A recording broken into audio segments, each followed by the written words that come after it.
I had to start with the crisis video series because we're in the midst of a pandemic.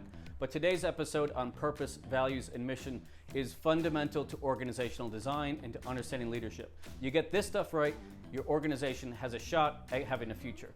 You mess this stuff up, which most organizations do at some point, and you're hamstringing yourself for the rest of your organization's existence. And yeah, that's dramatic, but it's also true. We got the right stuff. We put the hammer right down. Wanna be like us. A huge amount of what I do in terms of working with people either around their own leadership or around their organizations is fundamentally fixing a broken house.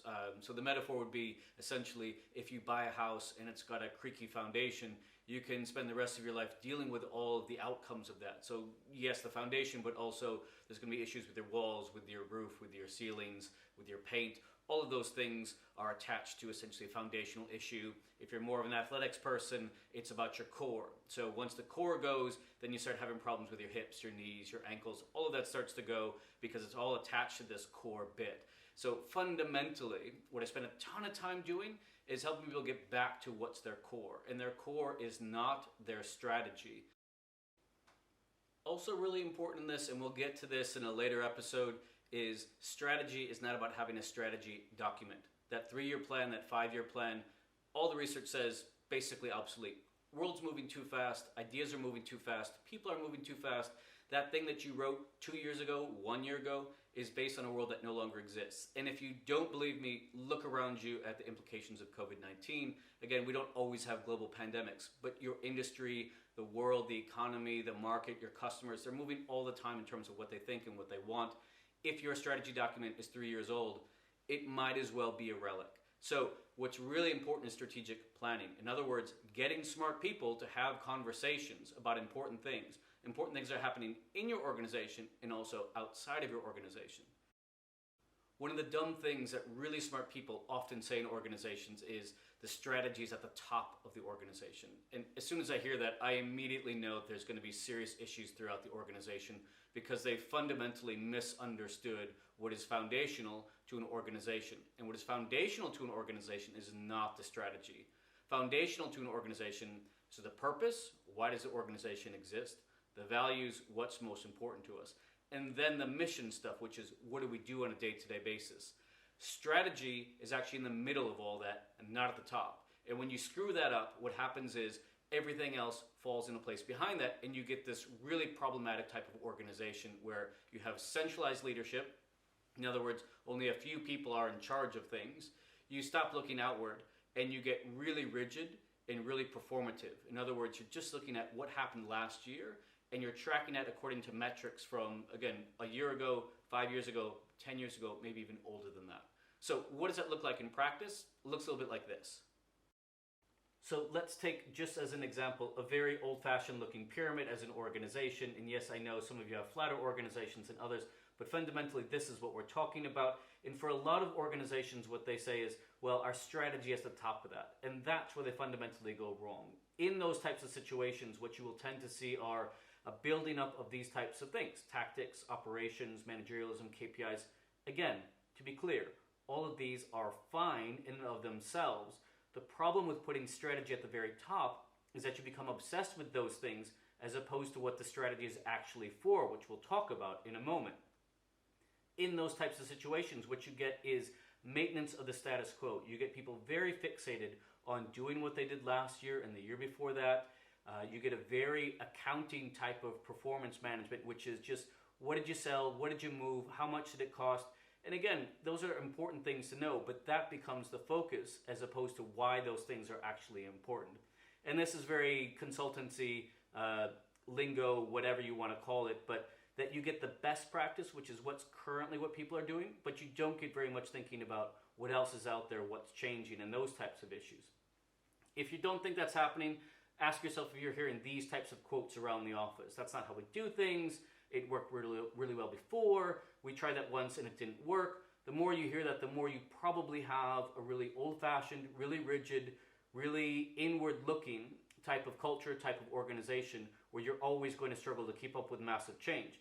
And if you hear all those things and you think, no, that's fine, that's totally how an organization should look, you probably have a view of organizations that looks a lot like this, in which case you have an organization that is designed fundamentally for a different part of time, probably around the 50s, 60s, maybe the 70s. And you probably have bigger problems than the ones I'm talking about right now even. It's a cheap little animation, but come on, it's pretty accurate. What you really should be talking about instead is purpose, values, and mission. And fundamentally, the purpose is, why does this organization exist in the first place? The values are what's most important to us. And that is where you start, with those two things. From that, you build the mission, which is, what do we do in order to help us get to the purpose and live our values? And while that sounds really cheesy and sort of fluffy, that's the reality of how every single organization starts. Every organization starts with a purpose. Why do we need this organization to be created, to exist in the first place? Then we get into, finally, how are we going to do that? What's the app we're going to build? What's the service we're going to provide? What does our store look like?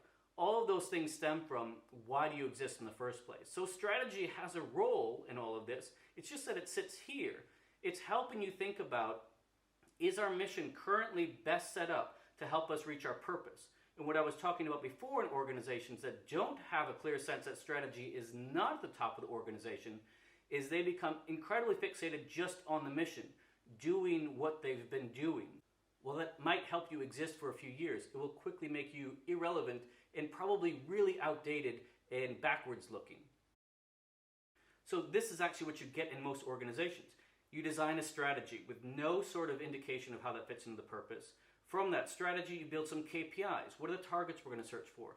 Then you assess, are we hitting our targets? And you do internal reviews. How well have we hit our targets? Where can we hit our targets better? You decide whether you're doing poorly or well in that regard, and that feeds back into your strategy. What you get from that is an incredibly inward-focused, backwards-focused in terms of time. You're looking back at what happened in the previous year, and what's happening in all that is that you're actually missing the world going by and gathering steam and moving in new directions while you're fixated on an internal focused strategy that is just trying to keep up with last year's findings. Again, if you have lost sight of the purpose and values of your organization, it doesn't mean that it ceases to exist. What I'm saying is, if you want to build a sustainable organization, if you want to build one that actually has a healthy culture, a culture that is innovative, creative, dynamic, in other words, one that's going to last for more than the next year or 2 years or 3 years, you need to start building in, why are we here, what's most important to us, and move beyond just strategy. Again, there's nothing wrong with strategy, but you need to get past that. Why does your strategy exist? Why does it exist the way that it does? When you start asking those questions, suddenly you become more sustainable. Now look, no company is going to last forever. Just as a quick example of that, here's a list of the largest companies in terms of revenue from 1970 and the list from 2019. You'll see, first of all, very few companies actually make the list 49 years apart. So again, sustainability, how long do you actually want to last? That's a real question of how long you can last. Second to that is, when you look at the list from 2019, you'll see that a huge number of these are based in petroleum. And given the way we're going with climate change, given the way we're going with the current pandemic where people are traveling less, we've watched a giant downfall in oil prices, the implications for that, for shale, for all these different oil-related industries is devastating at the moment. So to think that those companies will also be around in the 2069 version of this seems very, very unlikely. So sustainability is all relative. But again, you need to constantly be thinking about, how can we be doing things in a different way? Look, no company is going to last forever. What you're trying to do is maximize both what you're doing in the moment, but also sustainability. How long can we last? For most organizations, they have lost sight of their purpose and values, and every organization started with that. If you never get back to that, doesn't mean you can't exist. What it does mean, the odds of you continuing to exist for a number of years, we're talking decades maybe, is basically nil. Your company will succumb because, one, you're not going to keep up with what's happening around you. You'll be too inwardly focused. Two, your innovation protocols, your ability to generate new insights and parameters and perspectives from inside of your organization, basically gone, which means you're not going to keep up. Three, people are going to be expecting that from their organizations, that they can speak to their purpose and values. That's changing, not just in generations, but in terms of the expectations from everyone about the companies they do business with. So you can either fix that stuff now, which is incredibly difficult, or you can hope to magically stay ahead of the curve because of, I'm not sure what. So Strategy is great. Just make sure you're always talking about it in terms of how does this help us reach our purpose? Not as a standalone issue, but as fundamental to what a strategy is. Strategy is getting us from what we do. How does that help us achieve our purpose of why we exist as a company in the first place? Hope that's helpful. I know it's a lot of hard work in terms of shifting from just the strategic focus to actually getting to purpose and values, especially if you're at a very large corporation or one that's been around for a long time. It can be hard to get back to that in meaningful ways. But if it was easy, everyone would do it. We wouldn't have to have these conversations. So hope that helps you get back on track, take some things back to the office to actually think about differently. If you have questions, comments, please let me know below. Happy to engage.